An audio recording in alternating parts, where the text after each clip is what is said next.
13 अक्टूबर 1972 एक तैयारा यूरुग्वे से रवाना हुआ और उसकी मंजिल थी चिली। ये एक मामूली सा सफर था, दोस्त, ख्वाब और खेल की एक टीम।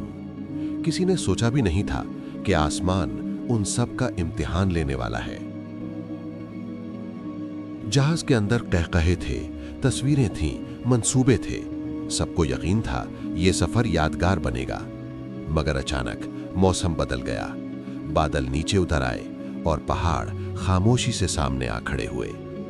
कॉकपिट में बेचैनी थी, आलात चीख रहे थे, ऊंचाई कम हो रही थी और वक्त हाथ से निकल रहा था।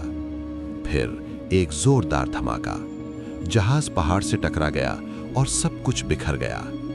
मलबा बर्फ पर फिसलता गया, जैसे मौत खुद नीचे की तरफ लपक रही हो।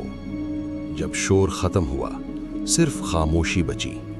कुछ लोग जिंदा थे, जख्मी, खौफजदा, और चारों तरफ सिर्फ बर्फ। चेहरे कांप रहे थे, हाथ लरज रहे थे। किसी को समझ नहीं आ रहा था अब क्या होगा। पहली रात सबसे लंबी साबित हुई। मनफी दर्जा हरारत, टूटी बॉडी और कोई पनाह नहीं। रेडियो ऑन हुआ और दिल टूट गया। ऐलान हुआ, सर्च ऑपरेशन बंद, वहां कोई जिंदा नहीं बच सकता। सच वाज़ेह हो गया, यहां हम अकेले हैं। खुराक कम थी, चंद बिस्किट, थोड़ी चॉकलेट। वक्त गुजरता जा रहा था और भूख दुश्मन बनती जा रही थी। फिर वो लम्हा आया जब जिंदा रहने के लिए उन्हें वो फैसला करना पड़ा जिसका जिक्र भी मुश्किल लगता है। उन्होंने मर जाने वालों के जिस्मों से खुराक लेने का फैसला किया, एहतराम के साथ, दुआ के साथ, सिर्फ जिंदा रहने के लिए। दिन गुजरते गए, तूफान आते रहे। हर सुबह एक नए इम्तिहान की तरह उतरती। एक बर्फानी तूफान ने फिर हमला किया। कुछ मजीद जिंदगियां खामोश हो गईं। वो नाम लेते, याद करते और खुद से कहते, हम हार नहीं मानेंगे। फिर फैसला हुआ, अगर यहां रहे तो सब खत्म हो जाएगा। किसी को पहाड़ पार करना होगा। दो नौजवान निकल खड़े हुए, सिर्फ उम्मीद के सहारे, बर्फ के इन बेरहम मैदानों में। हर कदम एक जंग था। पांव डूब जाते, सांस रुक जाती, मगर इरादा मजबूत था। रातें बेइंतहा खौफ से भरी थीं। एक छोटी सी आग और आसमान के नीचे बस दुआएं। कई बार लगा अब बस, लेकिन दिल ने कहा अभी नहीं।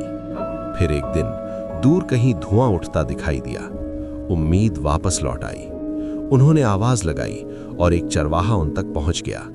कहानी पहाड़ों से निकलकर दुनिया तक पहुंच गई। हेलीकॉप्टर तैयार हुए, रेस्क्यू टीम रवाना हुई और एक नाकाबिले यकीन मिशन शुरू हुआ। आखिरकार हेलीकॉप्टर बर्फ पर उतरा, आंखों में आंसू, लबों पर शुक्र।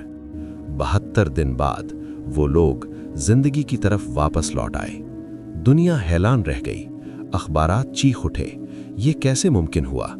मगर वो सिर्फ इतना बोले, हमने कोई गुनाह नहीं किया, हमने सिर्फ जिंदा रहने की कोशिश की। वक्त गुजरा, जिंदगियां आगे बढ़ गईं, लेकिन पहाड़ हमेशा याद रहे। और ये कहानी हमें एक सबक देती है, जब तक सांस बाकी है, उम्मीद कभी मत छोड़ो, क्योंकि इंसान अपनी हद से कहीं आगे तक जा सकता है जब उसके सामने जिंदगी खड़ी हो।